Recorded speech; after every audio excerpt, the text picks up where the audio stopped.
Salut à toutes et à tous, ravi de vous retrouver. Ça y est, c'est le retour de Attention ça tourne. J'espère que vous allez bien. En tout cas, pour ma part, tout va bien puisque je rentre de vacances et que la reprise donc de la chaîne, c'est dès aujourd'hui, donc dès le 12 septembre, avec donc la reprise donc des émissions, des vidéos, etc. Et donc sur Attaque, évidemment, pour ne pas changer, avec l'une de mes thématiques préférées sur la chaîne, qui est donc le Retro Movies, pour revenir sur les films marquants des décennies majeures du cinéma mondial, dont le cinéma français, puisqu'aujourd'hui je vais vous parler d'un excellent film français qui malheureusement est trop passé inaperçu à mon goût et que je tenais à remettre évidemment en avant aujourd'hui avec donc Attention les enfants regardent de Serge Leroy. Alors avant toute chose, je voulais vous dire que donc je suis bien sûr content de reprendre bien sûr les émissions de la chaîne pour cette rentrée 2023 en espérant que la chaîne continue le plus longtemps possible parce que vous savez c'est du travail, parce que j'ai mon travail déjà dans la vie qui me prend du temps et j'ai ma vie privée, personnelle aussi. Voilà. Mais le fait d'avoir passé 3 semaines de vacances, ça m'a requinqué, on va dire, pour repartir de plus belle et partager ma passion avec vous tous, avec donc beaucoup d'émissions à venir entre septembre et décembre déjà pour commencer. Selon donc ma disponibilité, évidemment, je vais essayer de caler le maximum de choses et puis surtout des nouveautés. Voilà, mais pour l'heure, on va revenir bien sûr donc à ma rubrique Retro Movies, aujourd'hui numéro 81. Oui, on approche de la centaine de films présentés et donc j'ai hâte de faire un spécial Retro Movies en live cette fois-ci pour le 100e film que je présenterai en direct Retro Movies, et ce sera sans doute le film Voyage au bout de l'enfer de Michael Cimino. Sorti en 1978, mais on y reviendra en temps et en heure. Aujourd'hui, je vais vous parler d'une petite pépite du cinéma français, encore une des nombreuses, en tout cas, pépites qui a pu exister justement dans les années 70, puisque c'est une de mes décennies préférées.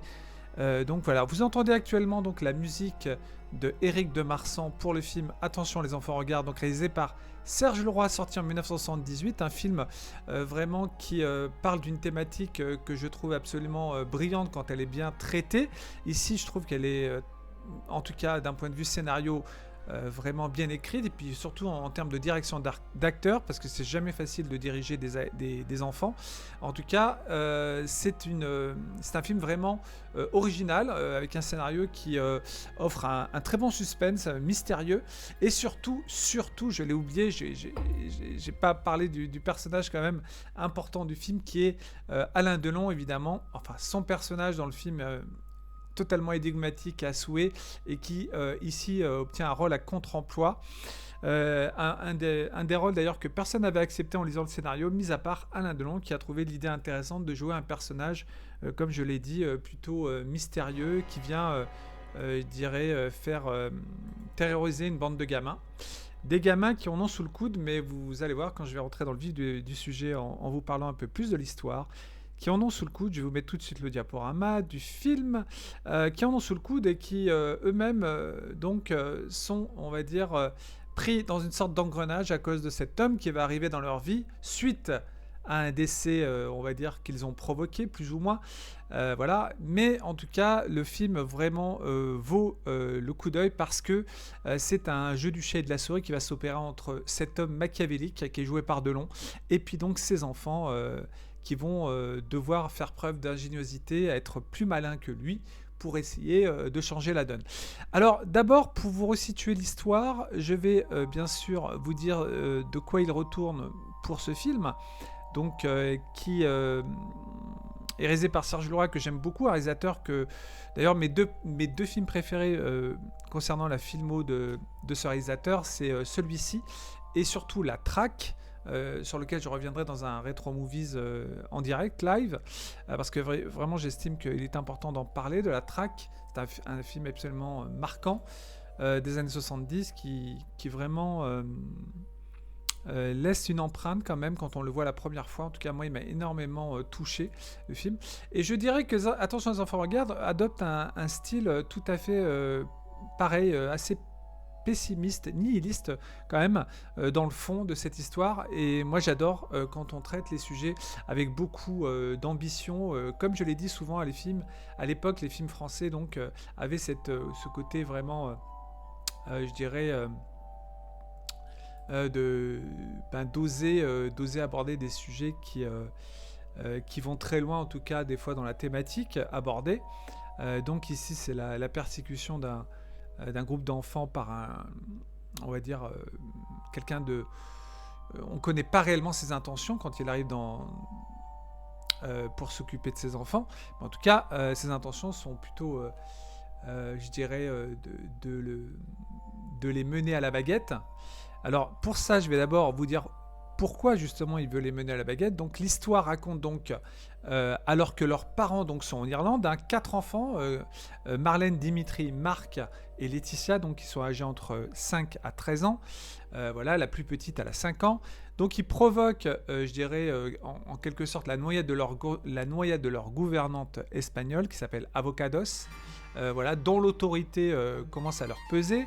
Donc les parents sont en vacances et les enfants donc se sentent débarrassés donc du poids finalement de cette gouvernante, de cette nounou en fait qu'ils avaient et qui vraiment je dirais les mène à la baguette et donc arrive donc cet accident qui est présenté comme un accident mais plutôt je dirais c'est en fait la bonne qui va se noyer en fait parce qu'elle est sur un matelas gonflable qui va un peu s'éloigner au large quand elle va s'endormir sur ce matelas et puis les enfants au lieu de réagir et d'aller essayer de la sauver vont la laisser se noyer. Donc c'est on va dire un meurtre distingué, un meurtre dont ils ne sont pas spécialement les responsables directs mais ils sont les responsables je dirais quand même du fait qu'ils n'ont pas réagi. Donc on va dire que mine de rien, ils sont quand même, on va dire donc, inconsciemment ou consciemment finalement les auteurs de ce meurtre, puisqu'ils auraient pu quand même réagir quand la gouvernante commence à se noyer, puisque voilà donc elle s'éloigne au large et les gamins vont laisser, je dirais, vont la laisser se couler en fait, et puis vont trouver donc un moyen de faire disparaître le corps parce qu'ils vont pas vouloir donc déclarer ça à la police et ils vont considérer, ils vont faire une sorte de promesse entre eux pour garder ça comme secret, voilà, que personne ne saura la vérité et s'enfermer donc dans ce secret inavouable pour eux et l'opportunité donc de revivre les 400 coups chez eux pendant leurs parents sont absents sans l'autorité de cette bonne.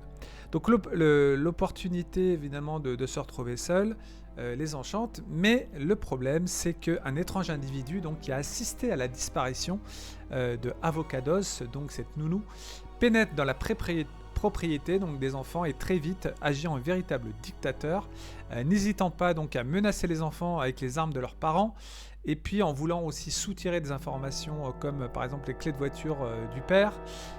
Voilà, qui a laissé donc un autre véhicule dans son garage, voilà, mais en plus en ayant, on va dire en quelque sorte des complices aussi, qui on dirait ne font rien pour, je dirais, que cet homme soit interpellé du fait qu'il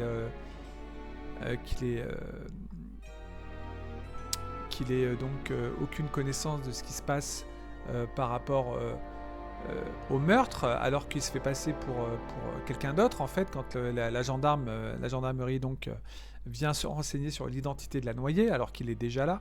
Mais comme les gamins ne veulent rien dire à la police qu'ils ont un secret, évidemment ils vont pas dire aux gendarmes que ce monsieur est dangereux pour eux, qu'il les menace, etc.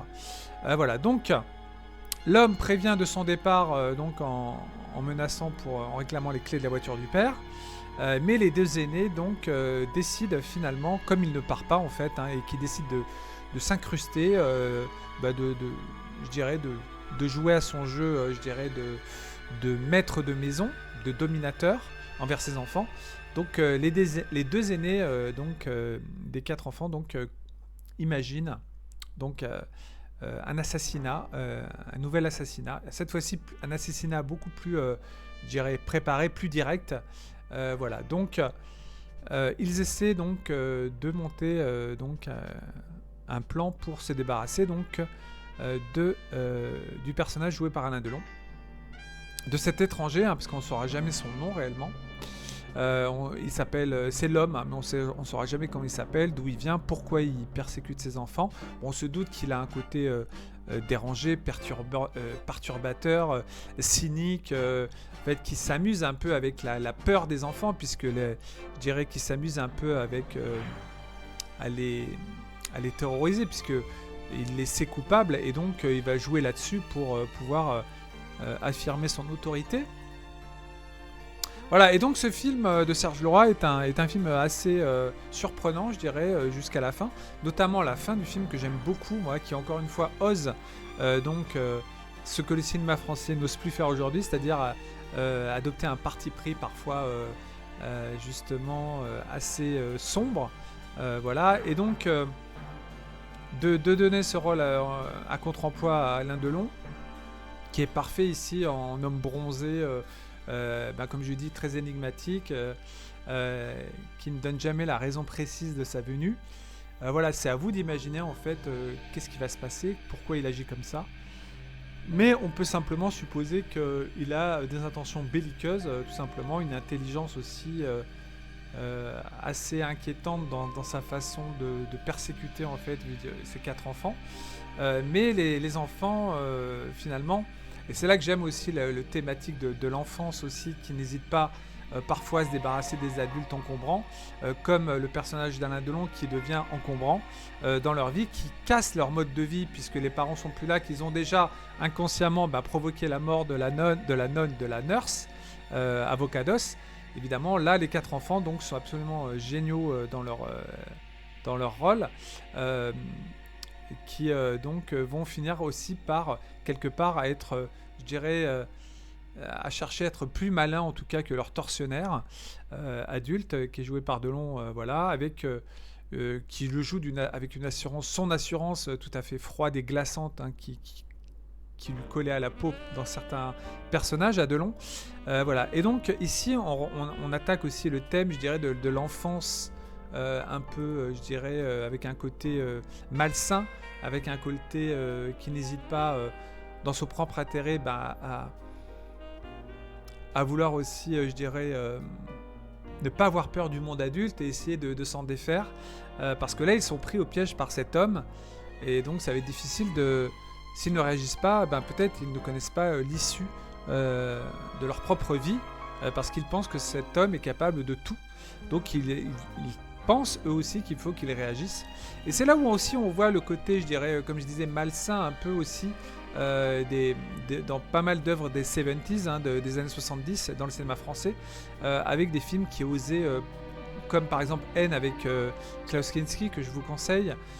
Voilà, ou des films voilà, comme La Traque évidemment, voilà, des films qui osaient quand même montrer des films où il y avait pas mal de parts, je dirais, de côté odieux, cruel. Donc là, ces enfants, on peut croire que mine de rien, sous leur air, je dirais, innocent et tout à fait très unis entre eux, très solidaires, ont un côté aussi quelque part qui peut justement les faire basculer vers une solution, je dirais, finale, qui les rapproche en fait d'un côté presque maléfique, hein, dans la façon finalement de vouloir, je dirais, comme pour la bonne par exemple, comme pour la nounou, se débarrasser d'elle par un moyen, je dirais, distant, en la laissant se noyer. Et donc, je dirais que c'est pour moi un film vraiment très important, encore une fois, qui montre la richesse du cinéma français de l'époque. Voilà. C'est un film produit d'ailleurs par Alain Delon. Voilà, donc c'est un film qui a beaucoup de qualité, je dirais, pas spécialement de mise en scène, hein, parce que la mise en scène est assez, on va dire, peu, je dirais, travaillée d'un point de vue de ce qui se passe à l'écran, parce qu'on est surtout entre la maison. Au début, on est sur la plage, on est aux alentours de la maison, mais on reste vraiment dans un quasi huis clos, hein, puisque ça se passe après la deuxième partie du film. Le film dure 1h40, ça se passe plus dans la maison et aux alentours. Et puis, il n'y a qu'au début où on sort un peu du cadre de la maison. On est un peu plus dans les bois, sur la plage, etc. Mais donc, la mise en scène est classique, mais on va dire... film à hauteur de regard, et tout passe dans les regards, notamment celui de Delon, l'être menaçant, l'homme menaçant, et les enfants qui peu à peu, au départ terrorisés, finissent par essayer de rentrer dans le jeu de leur propre geôlier pour essayer de retourner la situation. Voilà, donc on va dire que, encore une fois, ça apporte peut-être, bon, avec un côté peut-être moins démonstratif que dans certains films sur des enfants qui cherchent à se débarrasser des adultes. C'est pas aussi expéditif, on va dire, que des films où on voit l'enfance vraiment maléfique, ou en tout cas qui a un côté méchant. Là, on ne croit pas vraiment qu'ils sont méchants, mais en tout cas, ils n'hésitent pas à faire preuve, je dirais, de... quelle que soit, je dirais, leur façon de penser, en fait, ils se disent que dès qu'il y a un danger qui est potentiel, et en plus là, il y a un secret qui risque d'être révélé, et ils vont pas hésiter à vouloir se débarrasser aussi de cet être envahissant qui pour eux, donc, est un danger permanent.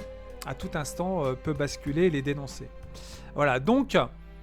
comme je dis, l'homme joué par Alain Delon, qui est-il? D'où vient-il? Quelles sont ses motivations? Ça, ce sont des questions laissées sans réponse. C'est à vous de vous faire vraiment les réponses. Et moi, j'ai les miennes. Vous aurez les vôtres. C'est ce qui fait l'intérêt de ce film aussi, c'est de chercher... Alors, attendez, je baisse le son parce que depuis tout à l'heure, c'était trop fort. Je suis vraiment désolé. J'espère que vous m'avez bien entendu quand même. Voilà, donc... ce que je voulais dire, c'est que donc c'est un film très intéressant où ici Delon ne cède pas à la facilité en s'attribuant quand même un personnage assez ambigu. A contrario, vous avez Belmondo à l'époque qui sort des films très populaires qui marchent en salle, comme la comédie, on va dire, populaire, potache même, comme des films comme Le Guignolo. À l'époque, je crois qu'il sortait Flic ou Voyou en 78. Bon, c'est dans des films qui, bien sûr, étaient plus grand public que celui-ci. Attention, les enfants regardent. Qui, quand même, c'est pour ça d'ailleurs que j'en parle. C'est parce que je préfère parler sur la chaîne des films justement qui sont passés plus inaperçus en salle. Ce film a fait à peu près 430 000 entrées France. Moi, j'estime qu'il en méritait plus. Malheureusement, il y avait des gros poids lourds à l'époque aussi, des acteurs aussi qui, d'un point de vue popularité, étaient plus importants en France, comme Belmondo que Delon. Voilà, donc c'est quand même un film malsain, quoi, parce que ces gamins représentent, je dirais, on va dire, un club des quatre, hein, un club des quatre qui donc ne va pas se laisser facilement, je dirais, manipuler, même si au début on sent qu'ils sont sous le joug de cet étranger qui va vraiment leur faire baver, mais ensuite justement on va se demander comment ils vont pouvoir retourner justement la situation à leur avantage, et c'est là tout le suspense du film, de ce film intelligent et bien écrit de Serge Leroy. Encore une fois, Serge Leroy, la traque pour moi est au-dessus de celui-ci, de par, je dirais, le ton encore plus, je dirais, sombre du film. Mais ici, il y a quand même d'immenses qualités, ne serait-ce que par la direction d'acteur, je le dis, Delon face à ces gamins qui n'ont pas vraiment... on n'a pas l'impression qu'ils sont impressionnés par la prestance de Delon, et ils lui tiennent tête et ils lui font face. Même si par moments, quand il arrive et qu'il commence à imposer sa loi, les gamins sont un peu perdus et un peu effrayés, surtout la petite, évidemment, la plus petite. Et puis petit à petit, vraiment, vont aussi savoir répondre à cet homme. Voilà. Et donc je trouve que c'est génial de voir des films aussi intelligents pour l'époque quand même, dans la thématique traitée. Voilà, donc moi je suis vraiment ravi de pouvoir vous présenter ce film. Voilà, un film dont on parle plus, quoi, qui existe, je crois, en DVD. Il n'y a jamais eu de Blu-ray. Voilà, je vous parlerai d'un autre film dans un rôle à contre-emploi pour Delon que j'adore. J'y reviendrai, c'est Traitement de choc d'Alain Gessua, qui est un film très bon aussi des années 70, qu'il ne faut pas rater. Mais j'y reviendrai. Mais en tout cas, ici, vraiment, belle pépite que Attention les enfants regardent, que je vous conseille vivement à découvrir encore une fois, de par son côté, je dirais, très malaisant parfois dans le film, qui pousse le bouchon comme on n'oserait plus le faire aujourd'hui dans le cinéma français, même si, même si aujourd'hui on essaie des fois on va dire dans le cinéma plus je dirais, qui sort pas en salle en fait, underground, extrême. Aujourd'hui, il n'y a pas de film qui sortent en salle destiné au public qui traite de telle manière justement la mentalité de ces enfants qu'on voit dans le film. Hein, on les montrerait aujourd'hui beaucoup plus, je dirais, même si dans le film ils paraissent adorables, ils ne sont pas si adorables que ça parce qu'ils ont quand même des intentions assez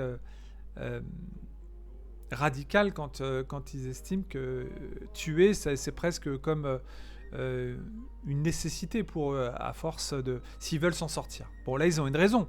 Évidemment, ils veulent pas être dénoncés par le danger que représente cet homme par rapport au meurtre de leur nounou espagnol.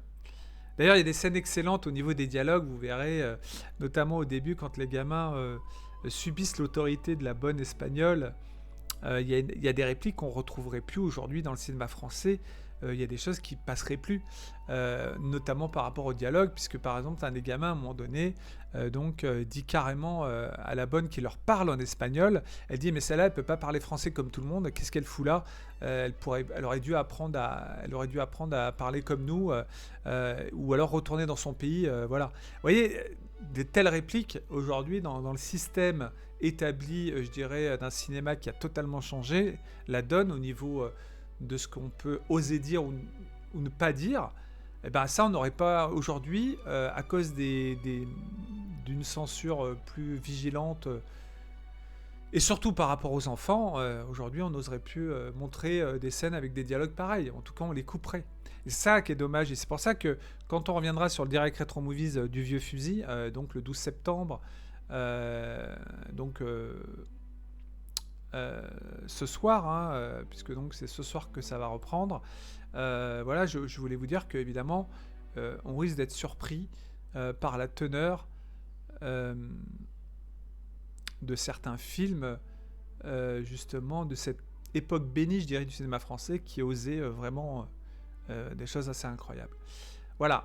Donc, je conclurai en disant que je suis donc ravi de retrouver donc vous, les abonnés de la chaîne. Voilà, ravi de vous retrouver donc pour de nombreuses vidéos évidemment qui reprennent. Vous les connaissez, voilà, il y en a des nouvelles qui vont arriver aussi, pas mal de surprises là dans les mois qui arrivent. Je vous en ferai la surprise pendant les lives, voilà, avec mes invités, etc. Et puis on se retrouve bien sûr le 12 septembre, donc aujourd'hui, donc ce soir, pour donc le Direct Retro Movies sur le Vieux Fusil. En attendant, je vous invite vraiment à découvrir ce petit bijou noir ébène qui est Attention les enfants regardent, titre absolument génial, tiré d'ailleurs d'un roman, hein, c'est tiré d'un roman. Le film est scénarisé par Serge Leroy et donc Christopher Frank. Voilà, donc si vous connaissez pas aussi Christopher Frank, il a scénarisé pas mal de bons films. Il a fait 2 ou 3 films sympas. Voilà. Comme je crois une version personnelle de Liaison Fatale avec Thierry Lhermitte qui s'appelait Elle n'oublie jamais, qui était pas trop mal, mais c'est pas son meilleur film à Christopher Frank. Il y en a un autre qui est beaucoup mieux, je crois que c'est Josepha, il me semble, avec Miu Miu. Voilà. Bref, alors attendez, je vais couper la musique parce que la musique n'a absolument plus rien à voir. Là, on est passé de Attention les enfants regardent, donc la musique d'Éric de Marsan. Et je vais donc couper tout de suite cette musique puisque je suis passé à la musique du Seigneur des Anneaux sans le faire exprès. Donc là, ça colle pas trop quand même au thème du film. Et je vais donc, hop, rebasculer sur la musique du film qui, elle, est quand même beaucoup mieux. Avec des thèmes vraiment excellents, notamment celui-ci, où les enfants chantent. Je vous laisse un peu savourer. Alors attendez, écoutez bien.